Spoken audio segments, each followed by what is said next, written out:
ربیع الاول یہ اسلامی کیلنڈر اور اسلامی مہینے کا یہ تیسرا مہینہ شمار کیا جاتا ہے۔ یہ مہینہ بھی دیگر اسلامی مہینوں کی طرح ایک خاص امتیاز رکھتا ہے۔ اس مہینے کی خصوصیات اور امتیازیات کو بتلانے کے لیے شاید یہی کافی ہوگا کہ اس مہینے میں سرور کونین شاہ بطحہ رحمت عالم صلی اللہ علیہ وسلم کی ولادت باسعادت اور اجڑی ہوئی انسانیت کی موسم بہار کا آغاز ہوا۔ انسانیت کی سوکھی کھیتی لہلہا اٹھی اور ظلم و جور کی چکی میں پسی ہوئی انسانیت کو زندگی کا حقیقی مفہوم نصیب ہوا۔ لوگوں کو نفس کی غلامی سے نکل کر خالق کائنات کی بارگاہ میں باریابی کا شرف حاصل ہوا۔ آپ صلی اللہ علیہ وسلم کی ولادت باسعادت اسی موسم بہار کے مہینے میں بروز پیر کو ہوئی۔ البتہ اب یہ تاریخی روایات ہے کہ آپ صلی اللہ علیہ وسلم کی تاریخ ولادت کے سلسلے میں علماء کے مختلف اقوال ہیں، لیکن اکثر محققین اور سیرت نگار کا کہنا یہ ہے کہ آپ صلی اللہ علیہ وسلم کی ولادت ربیع الاول کی 9 تاریخ کو ہوئی، لیکن تاریخ کا حتمی طور پر متعین ہونا صراحت ثابت نہیں، بلکہ اہل علم نے مختلف روایات کی روشنی میں جس حد تک تحقیق کی اسی کے مطابق تاریخ ولادت بیان کی ہے۔ مگر افسوس اس بات کا ہے کہ امت مسلمہ کا ایک بڑا طبقہ تمام روایات اور محققین کی جن آراء پر متفقہ فیصلہ ہے، یعنی 9 ربیع الاول وہ یوم ولادت ہوئی، ان تمام روایات کو چھوڑ کر امت مسلمہ 12 ربیع الاول ہی کی روایت کو گویا کہ مستند مانتے ہیں اور بڑے ہی جوش و خروش سے عید میلاد النبی مناتے ہیں، جبکہ 12 ربیع الاول کو آپ صلی اللہ علیہ وسلم کی ولادت سے زیادہ آپ کی وفات ہونا قطعی دلائل سے ثابت ہے۔ تو یہ آپ پر فیصلہ ہے کہ آپ 12 ربیع الاول کو حضور اقدس صلی اللہ علیہ وسلم کی یوم پیدائش پر خوش ہو رہے ہیں یا آپ صلی اللہ علیہ وسلم کی یوم وفات پر خوش ہو رہے ہیں، کیونکہ 12 ربیع الاول کی تاریخ وفات پر جو دلائل ہیں وہ قطعی ہیں، لیکن ولادت کے سلسلے میں 12 ربیع الاول کے سلسلے میں تاریخی روایات نہیں ملتی۔ البتہ طور پر یہ بات کہی جا سکتی ہے کہ اکثر محققین کی آراء جو ہے وہ 9 ربیع الاول کے سلسلے میں ہے۔ دوسری بات، اب سوال یہ ہوتا ہے کہ یوں ہی تو یہ رسم رواج میں نہیں آ گئی اور امت مسلمہ کا ایک بڑا طبقہ اس میں ملوث یوں ہی تو نہیں ہوا، کوئی تو چیز ہوگی جس کا آغاز ہوا ہوگا، اور یہ رسم عید میلاد النبی اس کا وجود معاشرے کے اندر کیسے ہوا؟ اس سلسلے میں تاریخ کا مطالعہ کرنے سے معلوم ہوتا ہے کہ عید میلاد النبی منانے کی ابتدا جو ہے وہ 4ویں صدی کے اندر باطنی فرقے کے پیروکار فاطمیوں کے زمانے سے ہوتی تھی، جس کو باقاعدہ ایک تہوار کی شکل دینے میں 6ویں صدی میں عراق کے شہر موصل کے بادشاہ مظفر الدین کا کلیدی کردار رہا ہے، جو لاکھوں روپے ایک غیر ضروری کام میں اس مہینے کے آتے ہی خرچ کرتا تھا، اور لوگوں کی ایک بھیڑ فرائض سے غافل ہو کر بدعات اور رسومات میں مگن رہتی تھی۔ یہ روایات کے اندر یہ باتیں ہیں۔ اس مہینے میں جشن عید میلاد النبی کا خوبصورت عنوان دے کر افسوس اس بات کا ہے کہ آج امت فرائض اور واجبات کا اہتمام اتنا نہیں کرتی جتنا غیر امور شرعیہ کا کرتی ہے۔ امت فرائض و واجبات سے دور ہو رہی ہے اور باطنی فرقے کے ان لوگوں کے متعلق مبتلا ہو رہی ہے، اور انہی لوگوں کے متعلق تمام اصحاب سیر اور تمام سیرت نگار اس بات پر متفق ہیں کہ ان کے ذہنی و نسبی آنے بانے یہود سے ملے ہوئے تھے۔ وہ ظاہر میں مسلمان تھے اور باطن میں کفر و نفاق سے لب لباب بھرپور تھے۔ امام ابن تیمیہ رحمہ اللہ ان لوگوں کے متعلق ایک جگہ لکھتے ہیں، اور ایسا کوئی بھی شخص نہیں جو ان کے نسب اور ان کے ایمان و تقوی کے حال سے واقف ہو۔ افسوس کی بات یہ ہے کہ امت کا ایک بڑا طبقہ آج بھی عید میلاد النبی منانے کے سلسلے میں انہی بدقماشوں کا مقلد نظر آتا ہے، اور اس سلسلے میں اپنی اصلاح کی ذرہ بھی کوشش نہیں کرتا، بلکہ بزرگان دین کی عبارتوں سے غلط استدلال کرنے پر اڑ جاتا ہے۔ اگر آپ ان کے پاس صحیح دلائل پیش کریں تو وہ غلط استدلال کرنے لگتے ہیں۔ نتیجہ یہ ہے کہ ہر سال اس سلسلے میں مزید دین کے اندر غلو اور دین کے اندر تشدد سے کام لیا جا رہا ہے۔ اسلامی تعلیمات اور منشاء نبوت کے خلاف ایسے کام انجام پاتے ہیں جن کا شریعت سے کوئی تعلق نہیں۔ کچھ مروجہ بدعات ہیں، یوں تو ان تمام مروجہ بدعات کو آپ کے سامنے لانا یہ ہمارے بس کی چیز نہیں، لیکن عموماً وہ خرافات جن کا مشاہدہ آپ بچشم خود کرتے ہوں گے ان پر میں ایک تحقیقی نظر ڈالنے کی کوشش کرتا ہوں۔ اس سلسلے میں پہلی بات یہ کہ ربیع الاول کی پہلی تاریخ سے 12 ربیع الاول یا بعض جگہ پورا مہینے ایسی محافل کا انعقاد ہوتا ہے کہ جن میں نبی کریم صلی اللہ علیہ وسلم کی حیات مبارکہ کا ذکر ہوتا ہے، لوگوں کو سیرت النبی کے تقاضوں پر عمل کرنے کی دعوت دی جاتی۔ فی نفسی یہ بات بالکل درست ہے کہ مسلمانوں کو موقع بموقع نبی کریم صلی اللہ علیہ وسلم کی زندگی سے واقف کرایا جائے، ایسی محفلیں ضرور منعقد کی جائے۔ اس سلسلے میں اعتراض ہم بالکل نہیں کرتے، جن کے ذریعے لوگوں کو اپنے نبی صلی اللہ علیہ وسلم سے حقیقی محبت نصیب ہو، لیکن ان مجالس میں اس بات کا خیال رکھنا بے حد ضروری ہے کہ ان میں کہیں ایسی کوئی چیز شامل نہ ہو جائے جس کا نبی سلیم پاک صلی اللہ علیہ وسلم کی زندگی سے کوئی واسطہ نہ ہو، نہیں خیر القرون میں اس کا کوئی تذکرہ ہو۔ جبکہ موجودہ دور میں نبی کریم صلی اللہ علیہ وسلم کی نسبت سے منعقد ہونے والی زیادہ تر، ایک دو کی بات نہیں کی جا سکتی، لیکن زیادہ تر محفلیں جو ہے انہی خرافات کا شکار نظر آتی ہیں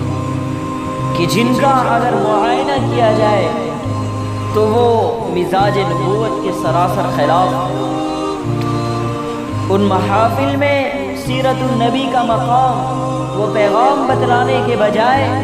ہوتا یہ ہے کہ وہاں پر یہ نہیں بتلایا جاتا کہ سیرت النبی کا پیغام کیا ہے، ان سے امت کو سبق کیا ملتا ہے۔ ان تمام چیزوں سے دستبرداری کر کر مقررین اور واعظین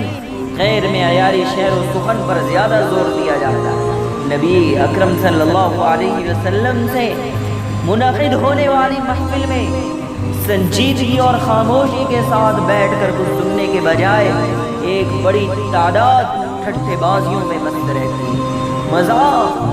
اور تمسخر کیا جاتا ہے اور اپنا زیادہ تر وقت پر تکلف مٹھائیوں اور کھانوں کی نظر کر دی جاتی ہے۔ عام طور پر ان مجالس کی زینت ایسے واعظین ہوتے ہیں جن کی زیادہ تر توجہ صحیح روایات کی روشنی میں سیرت کا اصل پیغام پیش کرنے کے بجائے ضعیف موضوع روایات پیش کر کے ان بدعات و خرافات کو فروغ دینے پر رہتے ہیں۔ چونکہ عموماً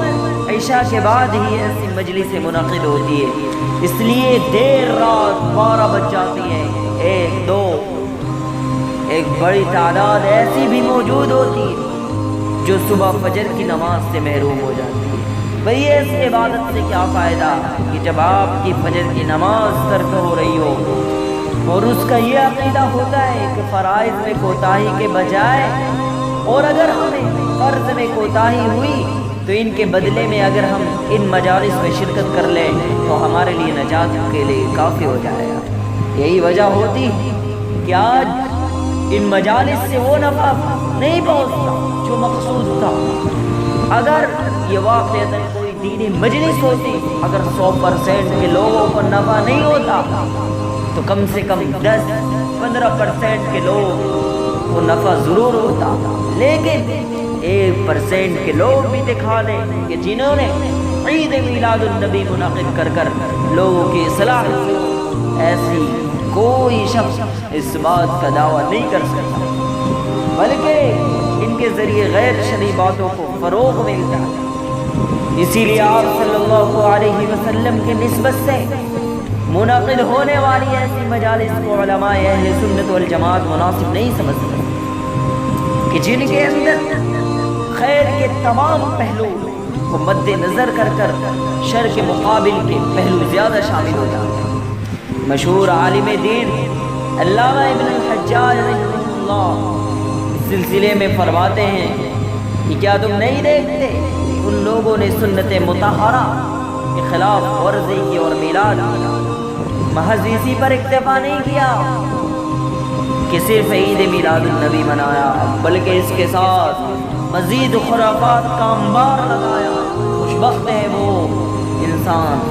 جو کتاب و سنت اور سلف صالحین کی حقیقی اتباع کرے، اس لیے کہ وہ لوگ ہم سے زیادہ سنت کے متعلق علم رکھنے والے تھے۔ دوسری بات جو اس سلسلے میں مروجہ ہے وہ یہ کہ نبی کریم صلی اللہ علیہ وسلم کی تاریخ ولادت حتمی طور پر متعین نہ ہونے کے باوجود، میں نے یہ بات ابھی کہی کہ ایک بڑی تعداد نے ایسی تاریخ کو متعین کیا ہے جس میں آپ صلی اللہ علیہ وسلم کی وفات کا ہونا صراحتاً ثابت ہے، اور اس دن کو اغیار کی دیکھا دیکھی جشن کا ایک دن تصور کر لیا ہے۔ چنانچہ اس کے اندر برائیاں کئی ہوتی ہے، لیکن ان تمام چیزوں میں سے ایک برائی وہ یہ ہوتی ہے کہ سڑکوں پر نہایت طرز و احتشام کے ساتھ نکلنے کا اہتمام ہوتا ہے، اور نبی کریم صلی اللہ علیہ وسلم سے اپنی محبت کا ثبوت پیش کرنے کی کوشش کرتی ہے، لیکن ان تمام چیزوں سے یکسر غافل جن کی تمام آپ صلی اللہ علیہ وسلم دعوت دیتے ہیں، نہ اس کو شریعت اسلامیہ میں فضول خرچی سے روکے جانے کی پرواہ ہوتی، اور نہ ہی اس بندے کو فرائض کا خیال ہے، اور نہ ہی ایذائے مسلم کی فکر۔ بھئی ایذائے مسلم یہ حرام ہے، نہیں مرد و زن، اور اس کے اندر مرد و زن کا اختلاط بھی ہوتا ہے، لیکن ان تمام چیزوں کی طرف بالکل نظر نہیں ہوتی، اور نہ ہی اس دن کے بعد سے اپنی زندگی کو نبی زندگی کے مطابق ڈھالنے کی کوشش ہوتی ہے۔ بس اپنی زندگی کو جو سدھارنا ہے وہی عید میلاد النبی آتا ہے۔ بھئی انسانیت اگر اپنی زندگی سدھارنا چاہے تو مرتے دم تک اپنے نفس کو قابو میں رکھنے کی کوشش کرے۔ یہ کیا کہ ایک دن سے آپ کے نفس کی سدھار نہیں ہو سکتی۔ حقیقت یہ ہے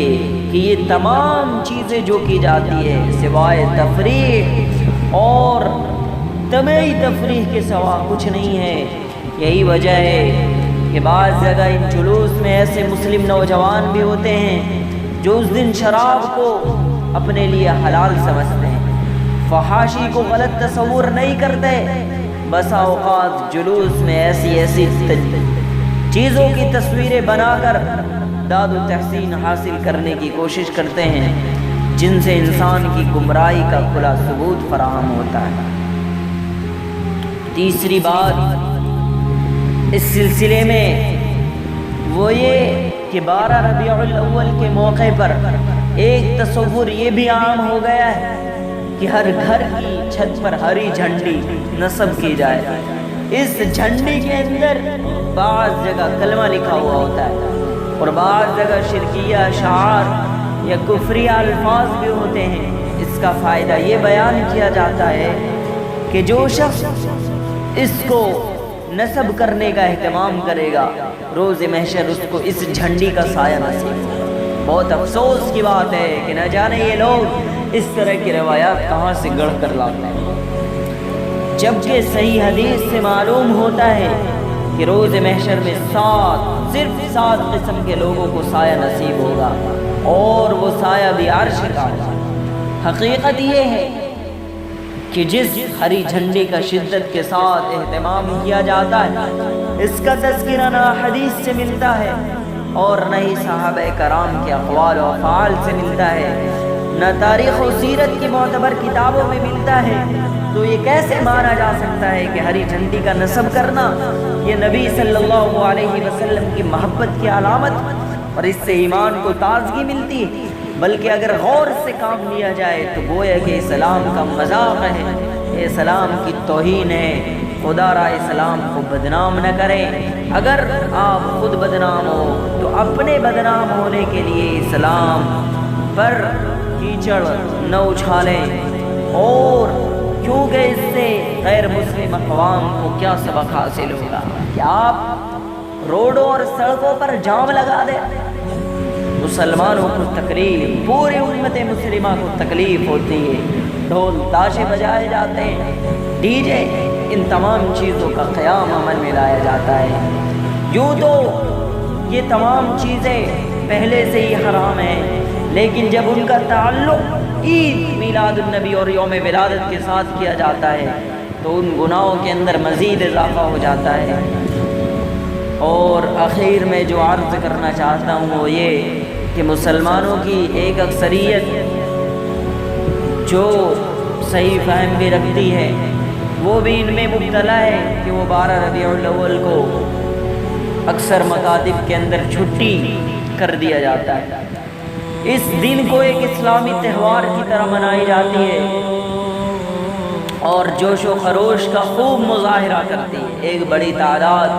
جلوس میں شرکت کو بھی فرض سمجھتی ہے، چنانچہ مسلمانوں کو اس عمل سے یہ سمجھتے ہوئے کہ یہ دین